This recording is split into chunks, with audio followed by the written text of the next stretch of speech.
2023 गया, 2024 आया, जून भी गई, जुलाई भी गई, अगस्त सितंबर भी चले गए और अब अक्टूबर, नवंबर और दिसंबर भी चले जाएंगे। लेकिन सस्पेंस वही, सवाल भी वही।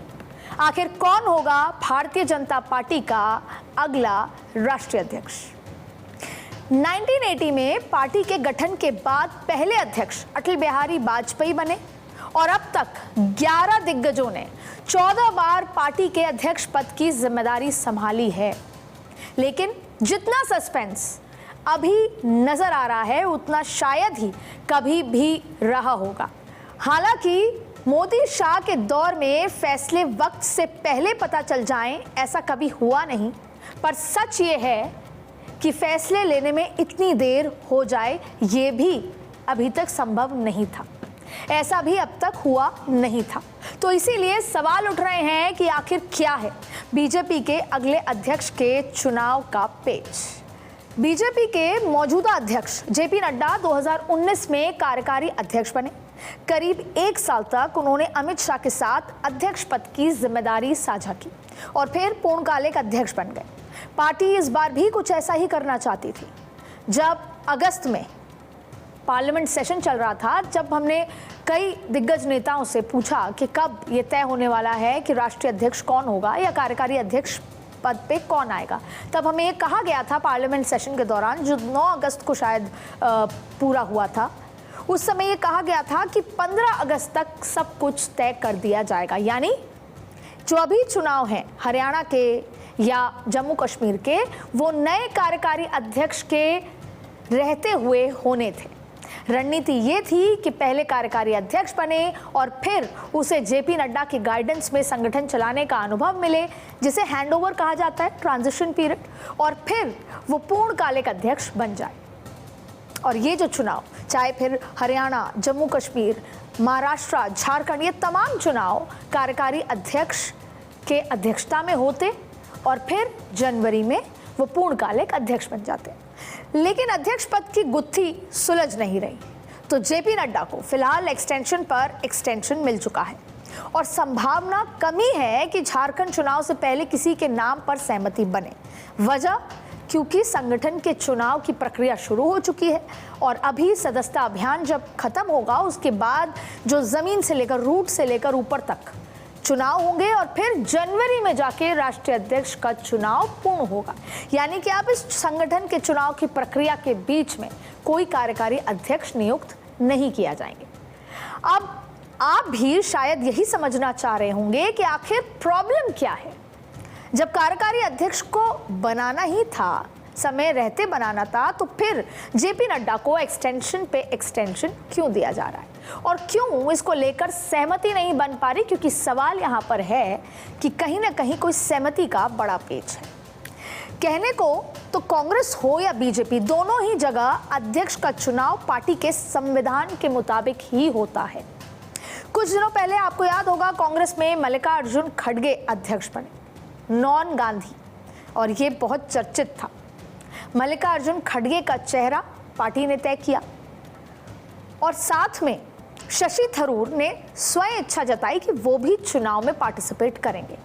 लेकिन आशीर्वाद मल्लिकार्जुन खड़गे को आला कमान का था, इसीलिए पूरी पार्टी ने जब वोट किया तो मल्लिकार्जुन खड़गे को किया।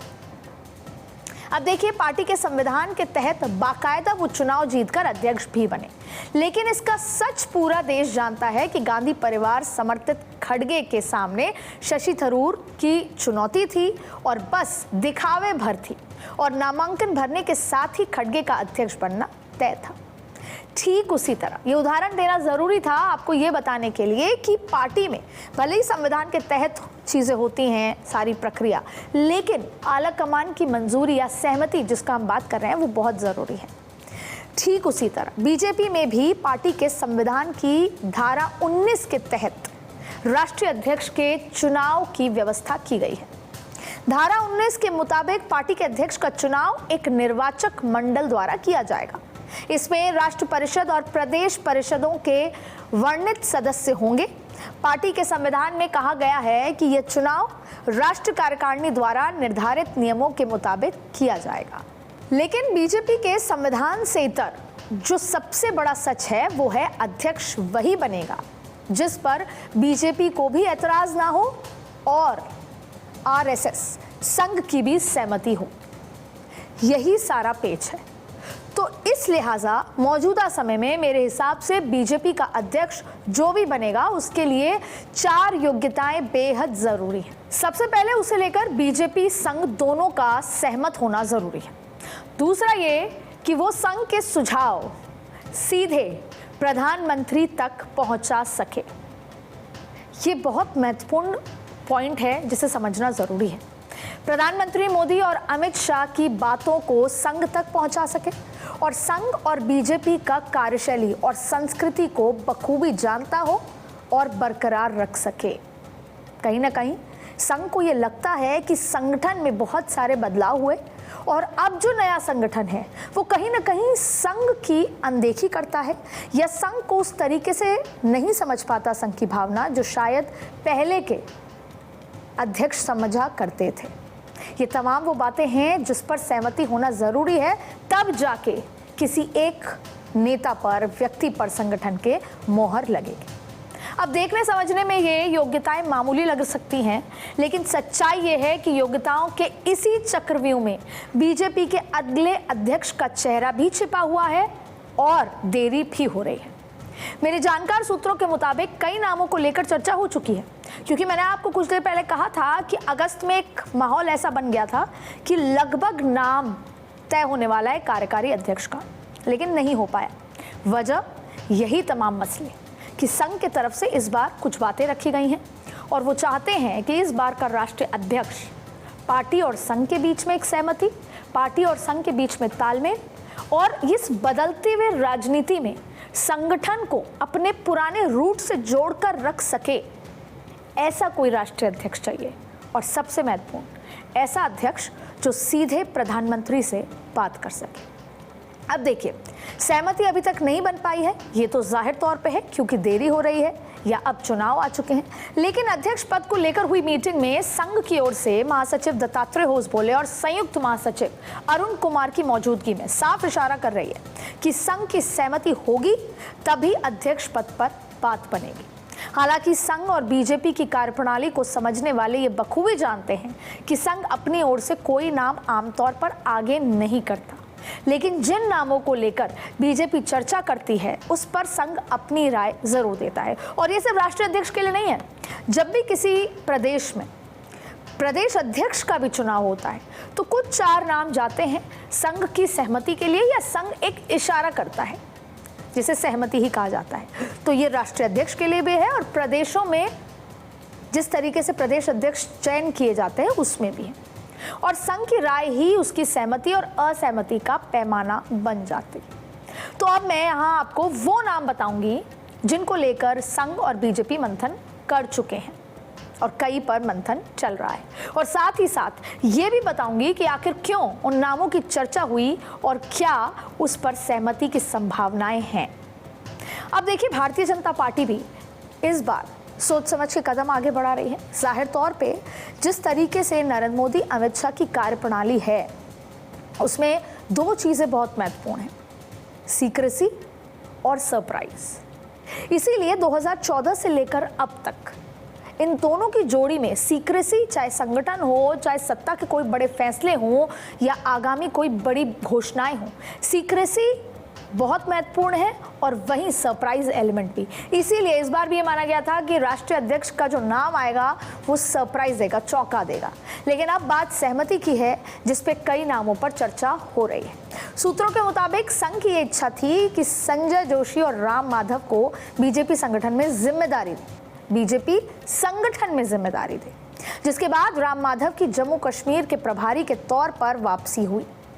लेकिन संजय जोशी को अभी संघ की संगठनात्मक जिम्मेदारी देने की बात कहकर ये चर्चा खत्म हो गई। अब इससे पीछे जुड़ा एक किस्सा आपको बताते हैं।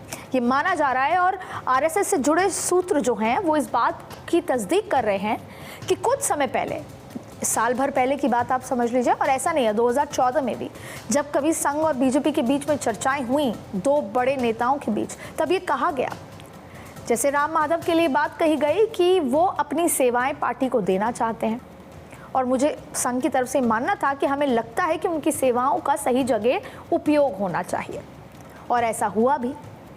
जम्मू कश्मीर के चुनाव में राम माधव की वापसी हुई पार्टी के अंदर, संगठन के अंदर, और उनके सेवाओं का इस्तेमाल, उनको उपयोग किया गया।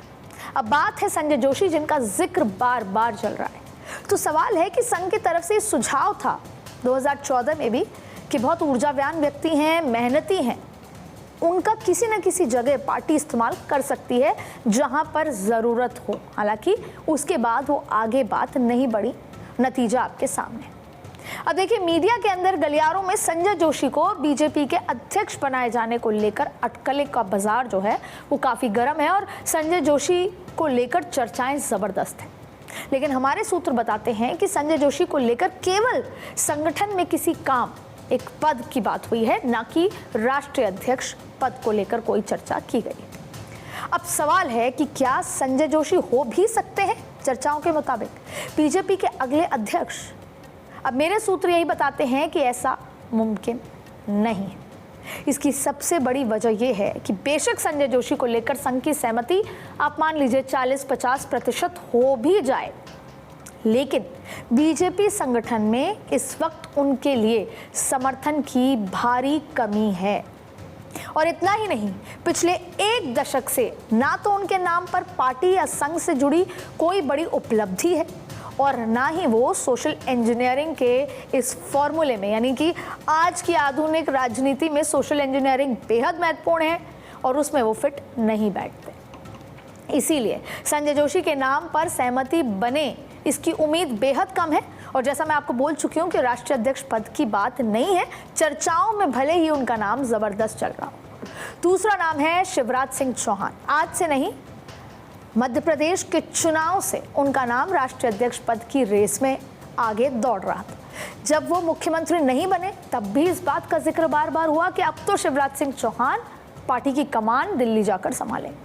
फिर सबसे बड़ी बात हुई कि उनको मंत्रिमंडल में ले लिया गया, तब सब चौंक गए कि इसका मतलब वो राष्ट्रीय अध्यक्ष नहीं बनेंगे। देखिए, ओबीसी का बड़ा चेहरा है, मध्य प्रदेश के पूर्व मुख्यमंत्री हैं, एमपी में इस बार के विधानसभा चुनाव की जीत के बड़े सूत्रधार भी माने जाते हैं, और शिवराज सिंह चौहान वैसे तो हर लिहाज से फिट नजर आते हैं और संघ के करीबियों में भी उनकी गिनती होती है। लेकिन इस बार उन्हें सीएम नहीं बनाया गया, जैसा मैंने आपको कहा। उसके बाद अटकलें तेज हो गई थी, लेकिन आला कमान ने शायद कुछ और ही सोच रखा था, तो अब सांसद बने और फिलहाल उन्हें मध्य प्रदेश से निकलकर केंद्र की राजनीति में जगह दी गई है, और अब वो अपने मंत्री पद का दायित्व निभा रहे हैं। लेकिन शांत स्वभाव और मृदुभाषी, मीठा बोलते हैं, शिवराज सिंह चौहान को कृषि मंत्रालय की जिम्मेदारी दी गई है, क्योंकि जाहिर तौर पे भारतीय जनता पार्टी की रणनीति के तहत किसान जो वोट बैंक है या किसानों का मसला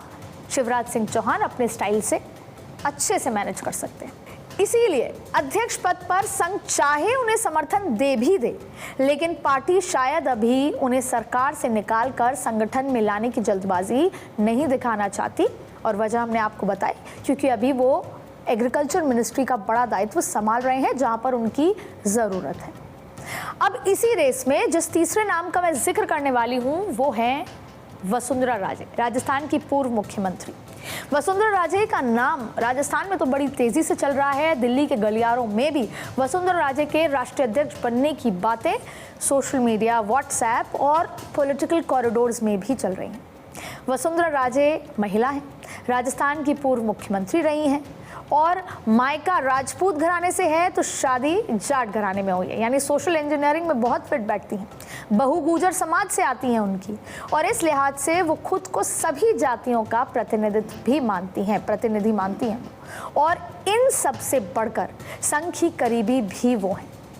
और फिर अगर ये कहा जाए कि पार्टी से उनके जुड़ा, तो वो उनकी माताजी के बारे में अगर हम जिक्र करें तो जाहिर तौर पे वो वाली पार्टी, पुरानी वाली भारतीय जनता पार्टी की सूत्रधार भी विजय राजे माता सिंधिया जो हैं।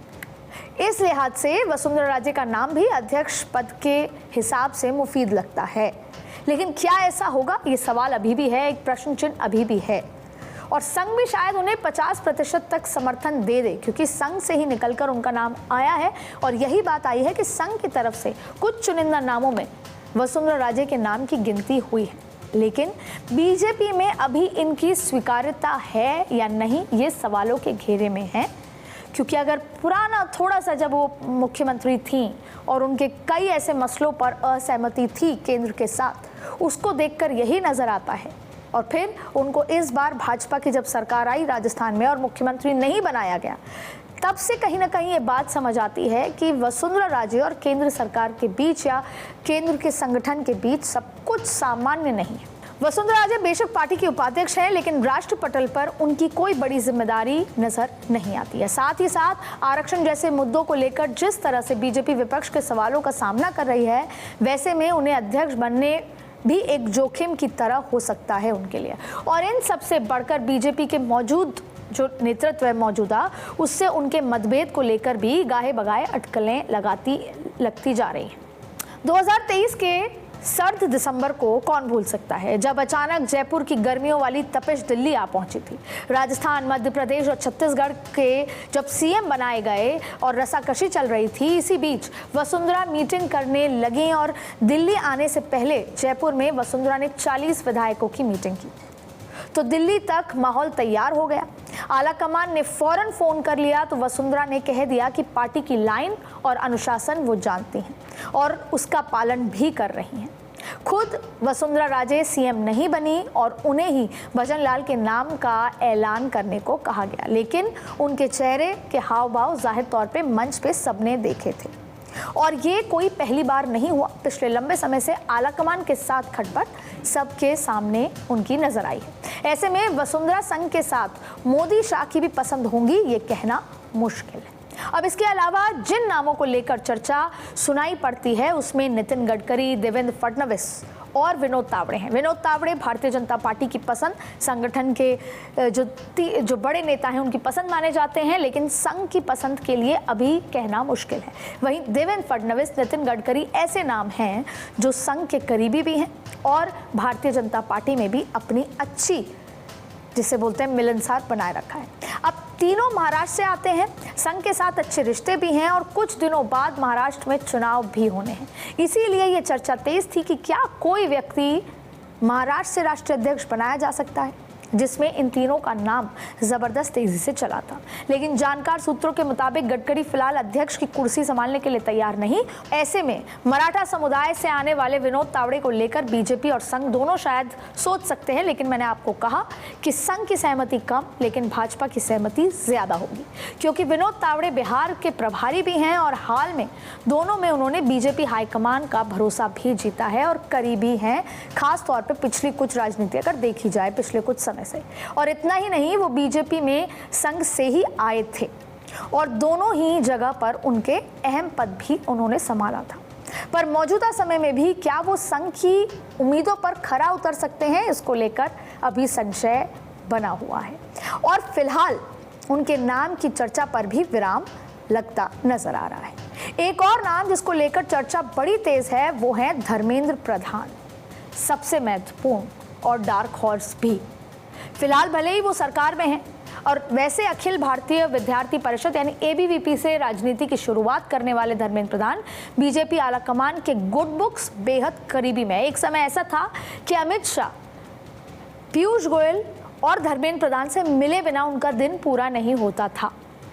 अब बात हम धर्मेंद्र प्रधान की कर रहे हैं। धर्मेंद्र प्रधान ना सिर्फ बीजेपी के बल्कि संघ के भी करीबी माने जाते हैं। संगठन की बेहद अच्छी पकड़ उनकी है, इसलिए भी वो गुड बुक्स में हैं।